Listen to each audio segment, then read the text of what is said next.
Plotnine layers are the secret to building professional charts that actually tell a story. In this video, you'll learn how to stack multiple data sources and visual elements to create visualizations that go beyond basic charts.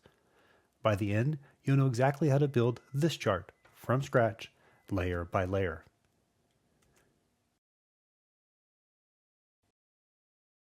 Every plotline chart starts with a single layer. In the grammar of graphics, that layer is a geometric object, or a geom. This may be a line, points, or bars, or something you associate with a chart type. You pass in your data, map your variables to the chart aesthetics, which include X, Y, color, shapes, and you got your first visual element. This foundation is crucial because everything else stacks upon it. Once you've got that base layer working, adding more layers is straightforward. You're just repeating the same process. A new geom, new data if you need it, new aesthetics mappings, and Plotnine layers them together automatically. The real power of Plotnine layers is that each one can have its own data source. You might have observed data in one data frame, forecast values in another data frame, which is exactly what we'll show in this example. You can also filter the same data frame differently for each layer. So instead of merging everything into one messy dataset, you let each layer pull exactly what it needs, and this flexibility means you can build complex visualizations by combining data from multiple places, all in a single chart. It's what makes layering so elegant, and each layer is independent, but together they tell a complete story. Here's the chart we're going to build. You can see the observed annual data in blue, a line connecting square markers for each year from 2000 to 2025.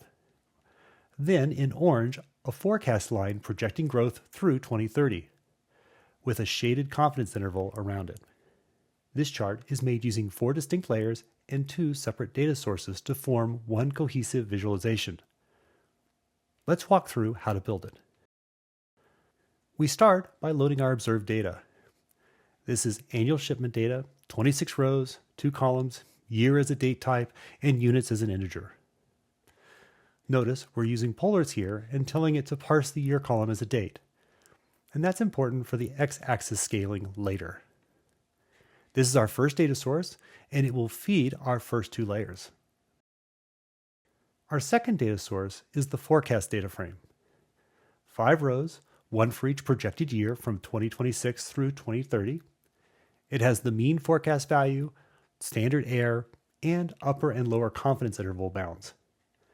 This single data frame will feed 2 more layers for the forecast line and the confidence ribbon. 2 data sources, 4 layers total. Let's start building. Here's our starting point. We call ggplot with the annual data frame, and then add 2 geoms, geom line and geom point, each with its own explicit aesthetic mappings. Notice how the plus sign connects each layer. This is valid Plotnine syntax, but there is a more compact way to write this when layers share the same mappings. When all your layers share the same x and y variables, you can move the aesthetic mapping to the ggplot call. Both geoms inherit it automatically. No need to repeat yourself. The output is identical. This is a good choice because it keeps your code clean and it makes it obvious which aesthetics are shared across the whole chart versus which are unique to a specific layer. However, being explicit also has its advantages, and if you run into any unexpected issues, mapping aesthetics in each layer can often help you debug your code. Before we add more layers, it's worth pausing on a key concept. Layer order matters. Plotnine draws layers in the order you add them in the code. The first geom goes down first, and each subsequent geom is drawn on top. In our case, we want the line drawn first, then the points on top of it. If we reverse that order, the line would cover the points. When you're stacking 4 more layers, thinking through the order up front will save you some debugging later. Now we add our third layer, a second geom line, but this time we're passing in the forecast data frame as the data source. Notice the syntax. We specify the new data argument directly in the geom call. The x-axis maps to the year, the y-axis maps to the mean, the forecasted value in the column. The layer picks up right where the observed data leaves off. Right now, everything is using the default black color.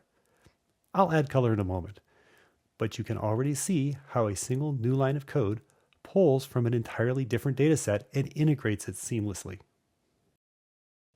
Our fourth layer is geom ribbon, and this creates the shaded confidence interval. It needs 3 aesthetic mappings, x for the year, y min for the lower bound, and y max for the upper bound. Notice I've placed this layer above the geom line code. This way the line is on top of the ribbon. I set alpha to 1/5 so it's semi-transparent and doesn't dominate the chart. Again, this layer pulls from the forecast data frame, the same second data set that we used for the forecast line. 2 layers, 1 data source, that's the flexibility we talked about earlier in action. We can now apply the finishing touches. I'll add color to the observed layers, blue for the line and the square-shaped points. For the forecast layer, I've chosen orange for both the ribbon fill and the forecast line. I'll also add a title, subtitle, and caption using the labs function, and format the x-axis as years using the scale x date function. Finally, we can customize the y-axis with comma formatted labels. Here's the output. I could stop here, but Plotnine allows further customization using themes. So here's the complete code, but let's focus on the themes section. Finally, we apply theme light as our base theme. Then customize a few elements: bold title, left aligned caption, centered x-axis labels, and we remove the y-axis title since the chart title already communicates the units. These theme settings are independent of the layers. They control the overall look and feel of the chart, not the data itself. And here's the finished chart. 4 layers, 2 data sources, 1 clean visualization. The blue line and the square markers show observed annual shipments from 2000 to 2025. The orange line and the shaded ribbon shows the ARIMA forecast through 2030. Each element is a separate layer, and each layer was added with just 1 additional line of code. So there you have it. Plotnine layers are your toolkit for building visualizations that combine multiple data sets and visual elements into one coherent story. You've seen how each layer can have its own data and its own aesthetics, its own purpose. The flexibility this gives you is huge. If you like this video, please be sure to subscribe to the channel. And if you like additional details on working with data and building visualizations, check out my previous videos on this channel and my beginner's guide, Getting Started with Python on Windows 11. Links are in the description. I encourage you to experiment with stacking different geoms and datasets together. You'll be surprised at how much power you unlock by thinking in layers.